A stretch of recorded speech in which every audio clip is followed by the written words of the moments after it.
Hello there and welcome to your first lesson of this book 1 in Intermediate 1 level. By the end of this lesson, you will be able to talk about people's behaviors. And if you're wondering what the word behavior means, it simply means the way people act in certain ways in different social situations. So there is the verb behave, and the noun is behavior. I don't need to remind you that, as we've established in the introduction to this series of lessons, you have got to be engaging with these videos as much as you can. So I'd expect that you already have a notebook of some sort, something to jot things down on, because I'll be throwing vocabulary, and chances are you may not be aware of some, if not all, of that vocabulary. So you have got to take it down, write down a little definition or translation to your own language. Whenever there is a grammatical, skit or rule or point, you might want to jot that down. We know that the easiest and most direct way to memorizing something and claiming it for yourself is to write it down. So whenever I ask a question, for example, you are advised to pause the video and think an answer through and voice it out. Answer. So yes, I'll make sure to remind you of that every now and then. So the first unit is called The Way We Are. And judging by the title and perhaps the pictures, you should be able to realize that it's about us, human beings, and the way we are, and the way we behave, and the way we treat each other, and the way we act differently. And as I said, by the end of this 20-minute lesson, you will be able to describe how people behave using adjectives and adverbs of manner. I'm going to go ahead and ask you a very simple question, and as I said before, I advise you to pause the video, think an answer through, and take your time to answer. What do you see on picture 1?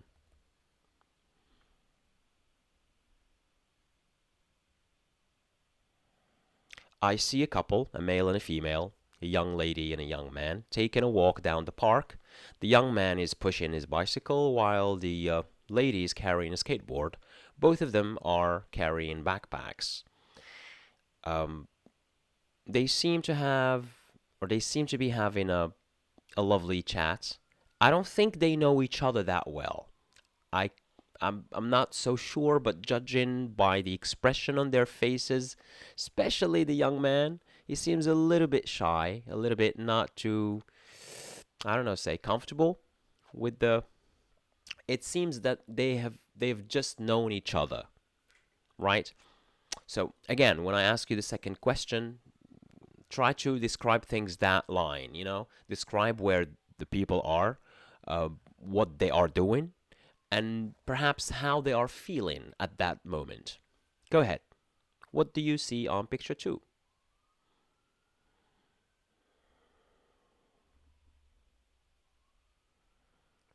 I see 3 young ladies having an intimate chat, huddled together, That's how they are seated. So the verb is huddle, to huddle, to stay close to one another. So they're huddled together and having an intimate chat. And right next to them on the same couch sits a young man. He doesn't seem too comfortable. At least he doesn't seem as pleased as they are, right? Because maybe he's alone, he's shy, or maybe he thinks they are talking about him behind his back. Who knows? Try to make up any imaginary scenario you can, just to get yourself to practice and get that English out of your brain. And I think they are at a party of some sort, because I can see people behind them holding drinks. What do you see on picture 3? I see a young lady doing some shopping. She's carrying shopping bags, and she's sightseeing, maybe looking at store glass doors and windows, looking at items she might be interested in. And she looks very happy. She looks very pleased, as I believe anyone who would be doing shopping would feel, right? It always feels great when you're doing shopping.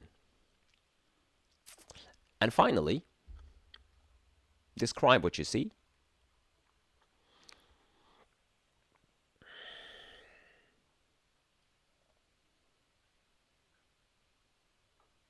All right. Now, one final question. If you had a chance to meet any of these people, who would you choose to meet and why? Just a, matter of curiosity. Who would be interesting to talk to? Who would you be curious to know about? It can be anyone, really. Whatever answer you drop here is fine. Like I said, again, all that matters is production. All that matters is that you produce, you speak with whatever arsenal you have of vocabulary. It's impossible for you not to speak. Whatever language you use to describe what you see in front of you in an engaging way, that's exactly what's going to help you get to the next level. Moving on, I'm going to take you to a very specific exercise where you have to choose the right answer. So on your notebook, just write down the right word in every sentence. Is it tight or tightly for this sentence? I'm going to explain an expression here, and I'll give you some time to do the exercise. I have a lot of tight or tightly deadlines. One of them is correct. And what is a deadline anyway? A deadline, if you don't already know, is a fixed future date, is a fixed future time given to you to complete a certain task. Say you are in college at the university and your professor asks you and your classmates to write a research paper and gives you March the 3rd. Let's say we are on February the 20th, and March the 3rd, so it gives you about 12 days, 11 days roughly. You have about 12 days to complete that task of writing a research paper and turn in the assignment. So March the 3rd is your deadline. You cannot exceed that fixed future date or time.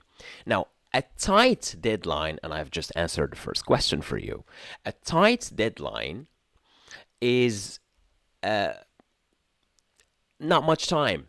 It's like we are on March the 1st and the professor gives you the same assignments but only allows you to finish it within that 2-day frame. So March the 3rd is the deadline and you are already on March the 1st. So you only have 2 days to complete the task and it's a lot of work to do.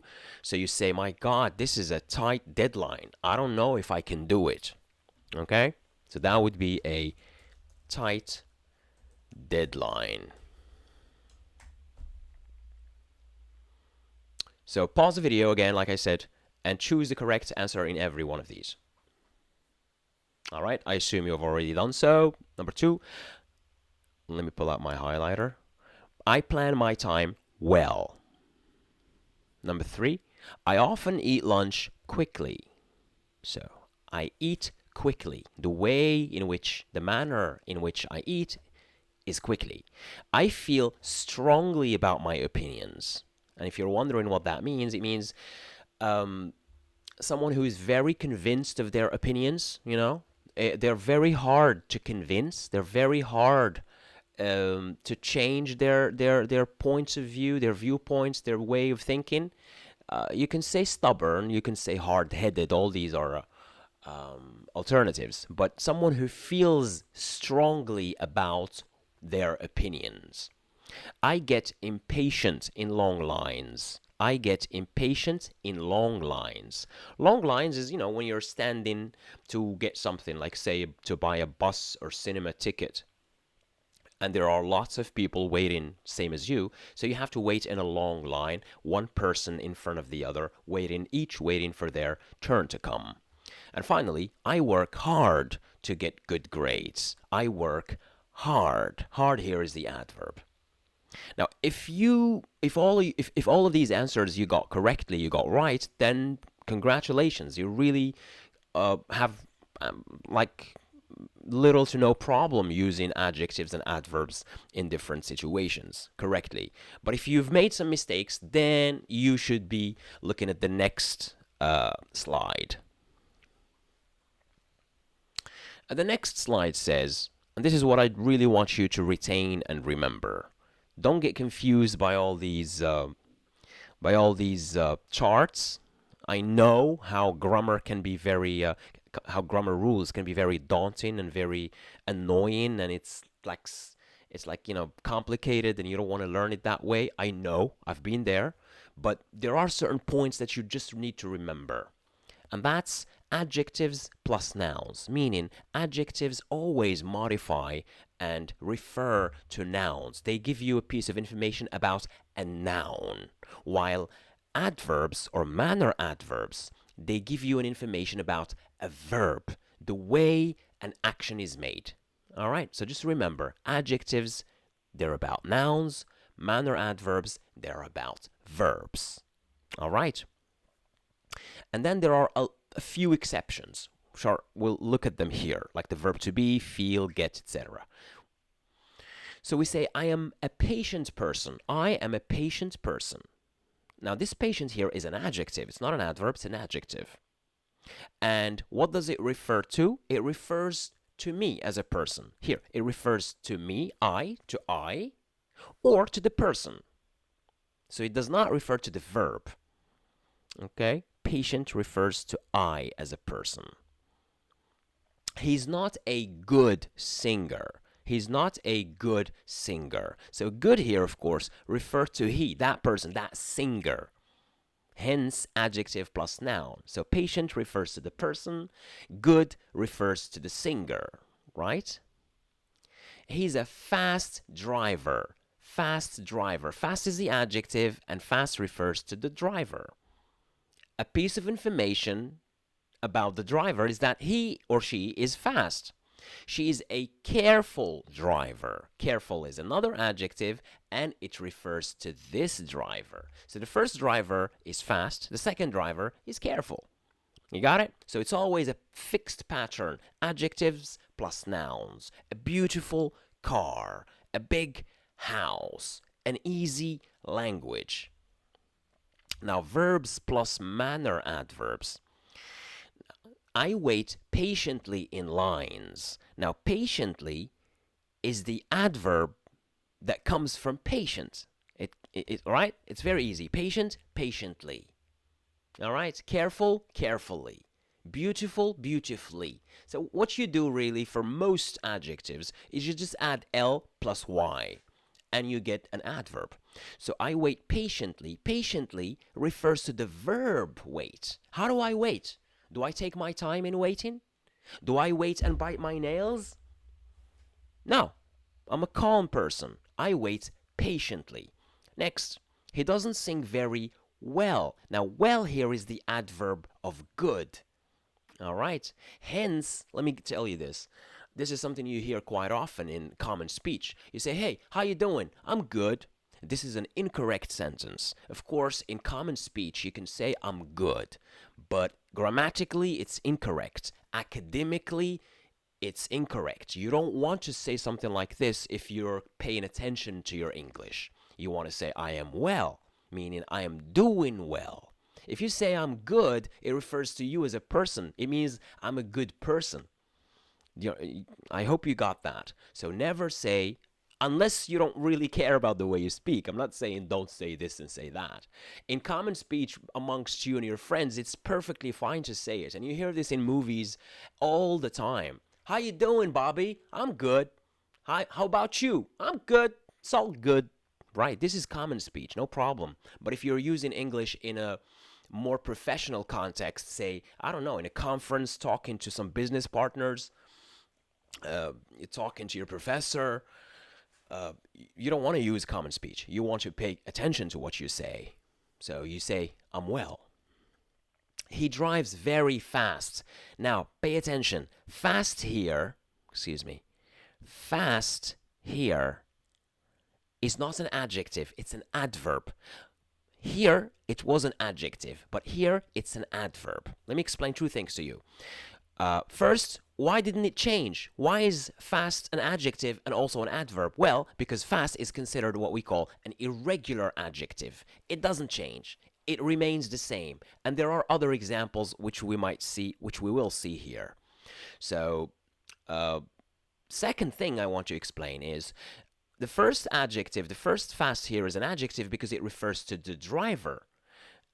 Bob is a fast driver. So fast here refers to the driver, Bob. He is fast. The second one here, it's an adverb because it doesn't refer to the driver, but it refers to the way Bob drives. How does he drive? Oh, he drives very fast. So fast refers to drives, the verb. All right? And finally, she drives carefully. Same example. She is a careful driver. Careful refers to the driver. While here, she drives carefully. Carefully does not refer to she, the driver. It refers to the way she drives. She drives in a careful way. She drives carefully. You got it? I'm sure you do. Now, how about these? Well, these are the verbs. There are some verbs that go with adjectives rather than adverb. So, for example, we say, I'm patient. I am patient. This is the verb to be, right? And simply, the verb to be goes with adjectives because you want to give qualities to people. You want to say that X person or Y person are patient, humble, ecstatic, etc., etc., etc. So they need. If you want to talk about people's qualities, you need to use the verb to be. Okay, you could say he seems happy, he seems nice, he seems also, but primarily it's the verb to be that you use in order to ascribe certain qualities to people. Okay, so he gets reckless, I feel safe, but we say I feel strongly about it. That's an exception. Remember the one we saw earlier? We say to feel strongly about something. This is a fixed idiomatic expression, which means I am very convinced of my ideas and beliefs. It says here in conversation, the most common ly manner adverbs are quickly, easily, differently, automatically, slowly, properly, badly, strongly, and carefully. These are the most commonly used in the English language. So you might want to take a look at them, maybe try to use them in contexts. And remember that you will be seeing and hearing these adverbs of manners specifically. You will be hearing them quite often in everyday English speech. All right, very quick exercise. I'll give you. I'm not going to give you time. Of course, you pause the video and put the words between parentheses in the right order. Meaning, you either keep them as they are, meaning they remain adjectives, or you make them into adverbs. All right, let's do this. The first one.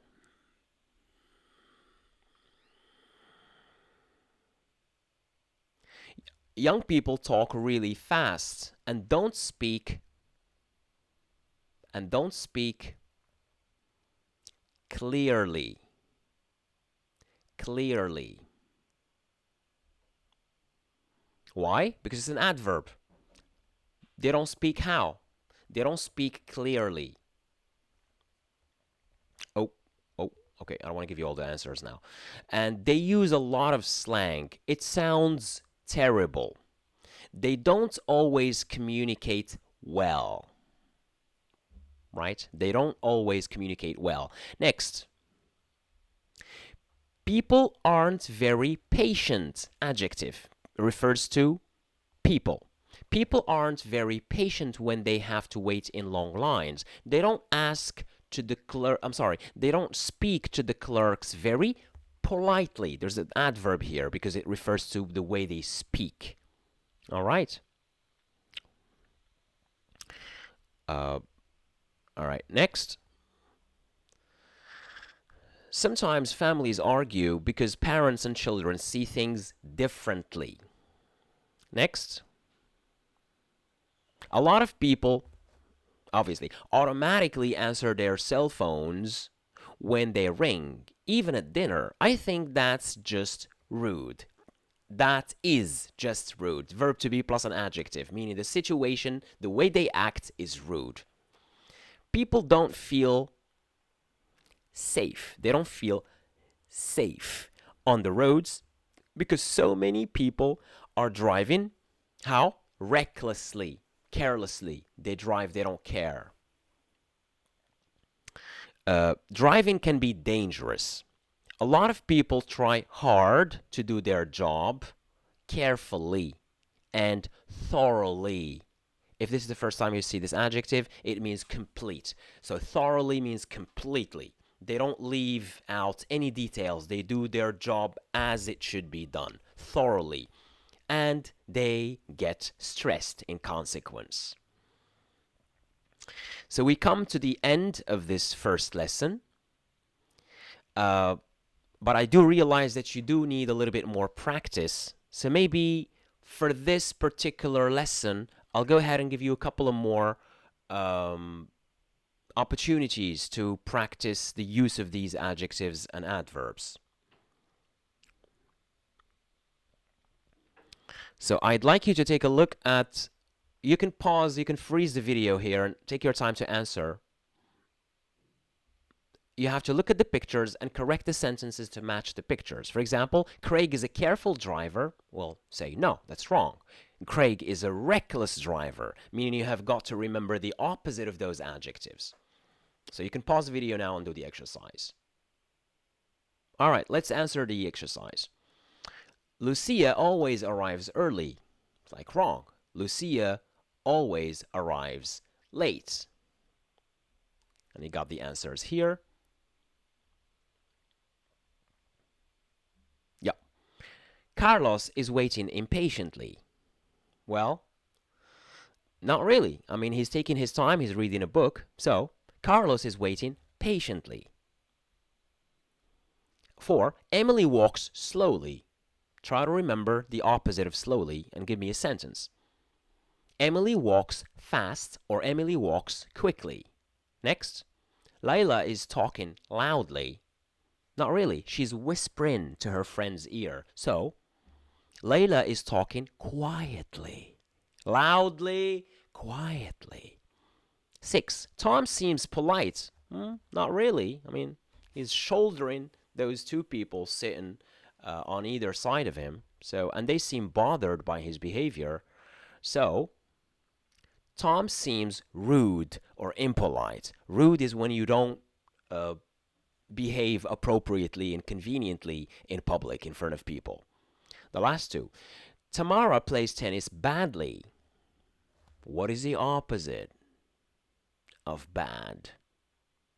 It's good. And what is the adverb of good? Remember that one? Tamara plays tennis well. And finally, Joe and Kay are dressed informally. No, it looks like their wedding day. So, what is the opposite of informal? It is formal. You add an ly to bring the adverb out of that word. So, Joe and Kay are dressed formally. We come to an end of this lesson. I hope you are now able to know the major difference between adjectives and adverbs of manner and to use them to describe the way people act in different situations. If you're having an issue or a problem, then you could take it to the weekly live that we hold and ask whatever questions you have. Until then, see you next time.